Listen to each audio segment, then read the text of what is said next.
আসসালামু আলাইকুম, সবাই কেমন আছেন? আশা করি সবাই সুস্থ আছেন, ভালো আছেন। আজকে আমি চিচিঙ্গা আর চাপা শুটকি দিয়ে ভীষণ মজার একটি ভর্তা রেসিপি আপনাদের মাঝে শেয়ার করব। রেসিপিটি কেউ স্কিপ করে দেখবেন না, আশা করি প্রথম থেকে শেষ পর্যন্ত দেখবেন। তবে বন্ধুরা, এই ভর্তা রেসিপিটা খেতে কিন্তু দুর্দান্ত লাগে, বলে বোঝানো যাবে না, এতটাই সুস্বাদু হয়। একবার হলেও ট্রাই করে দেখবেন, তারপর আমাকে কমেন্ট করে জানাবেন। বন্ধুরা, এখানে আমি 500 গ্রাম চিচিঙ্গা নিয়েছি। চিচিঙ্গা ভর্তা করব চাপা শুটকি দিয়ে। চিচিঙ্গাগুলো কেটে খুব সুন্দর করে আমি ধুয়ে নিব। চিচিঙ্গাগুলো আমি এভাবে কেটে নিয়েছি, একটু পাতলা পাতলা করে, এতে করে চিচিঙ্গাগুলো খুব দ্রুত সিদ্ধ হয়ে যাবে। এখানে পেঁয়াজ, রসুন, মরিচ, ধনিয়া পাতা আর চাপা শুটকি সবগুলো ধুয়ে একদম পরিষ্কার করে গুছিয়ে নিয়েছি। চুলায় প্যান বসিয়ে প্যানের মধ্যে কিছুটা পরিমাণ তেল দিয়েছি। তেলটা গরম হয়ে গিয়েছে, এখন আমি পেঁয়াজ, মরিচ, রসুন সবকিছু একসাথে ভেজে নিব। এই ভর্তার মধ্যে একটু পেঁয়াজ রসুনের পরিমাণটা একটু বেশি দিবেন, এতে করে ভর্তাটা খেতে ভালো লাগবে। আর মরিচটা আমি এখানে একটু বেশি করে নিয়েছি, ঝালটা আপনারা আপনাদের স্বাদ মতো দিয়ে দিবেন।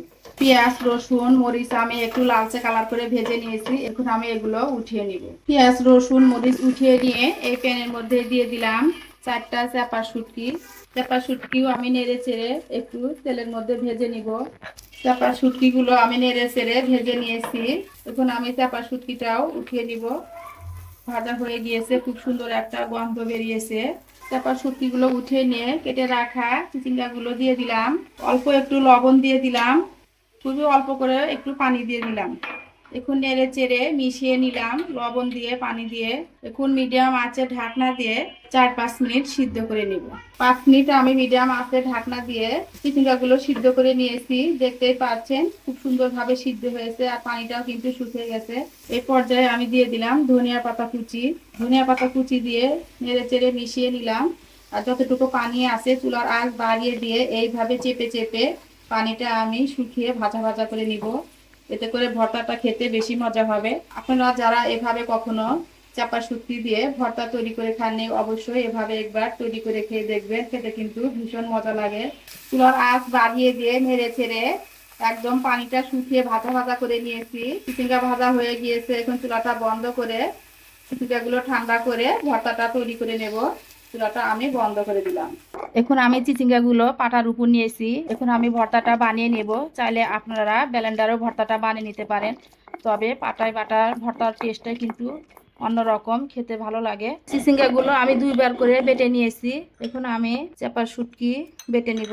একদম মিহি করে বাটবো, যেন একটু কাটা না থাকে। চাপা শুটকিটা আমি খুব ভালোভাবে বেটে নিয়েছি, একদম মিহি করে। এখানে আমার ফ্রোজেন করা শুকনা মরিচ ছিল ভাজা, সেটা দিয়ে দিলাম, আর সাথে কাঁচা মরিচগুলো দিয়ে দিলাম। স্বাদ মতো লবণ দিলাম, যেহেতু লবণ দিয়ে চিচিঙ্গা সিদ্ধ করেছি সেটা বুঝেই লবণটা দিয়ে দিলাম। এখন ভালোভাবে মরিচ দিয়ে লবণ আর মরিচটা খুব ভালোভাবে বেটে নিব। মরিচটা আমি খুব ভালোভাবে বেটে নিয়েছি। এখন রসুন আর পেঁয়াজ ভাজা দিয়ে দিলাম। রসুন পেঁয়াজ কিন্তু একবারে মিহি করে বাটবো না, একটু আধা ভাঙা করে বেটে নিব, এতে করে ভর্তাটা খেতে বেশি ভালো লাগবে। আধা ভাঙা করে বেটে নিয়েছি, এখন আমি সব কিছু একসাথে ভালোভাবে মেখে নিব।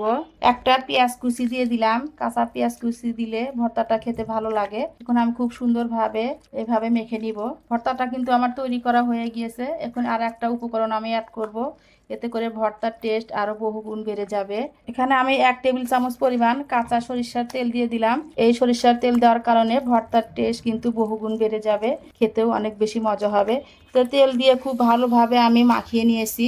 ভর্তাটা কিন্তু আমার তৈরি করা হয়ে গিয়েছে, এখন আমি পরিবেশন করে নিব। ভর্তাটা আমি পরিবেশন করে নিয়েছি, দেখতেই পাচ্ছেন ভর্তাটা দেখতে কতটা লোভনীয় হয়েছে। এই ভর্তাটা গরম ভাতের সাথে খেতে কিন্তু অসাধারণ লাগে। আপনারা অবশ্যই ট্রাই করে দেখবেন, খেতে কিন্তু ভীষণ ভালো লাগে। রেসিপিটি ভালো লাগলে লাইক, কমেন্ট, শেয়ার করবেন আর আমার চ্যানেলটি সাবস্ক্রাইব করে আমার পাশেই থাকবেন। আজ এই পর্যন্ত, সবাই ভালো থাকবেন, সুস্থ থাকবেন। পরবর্তী ভিডিও দেখার আমন্ত্রণ রইল। আল্লাহ হাফেজ, আসসালামু আলাইকুম।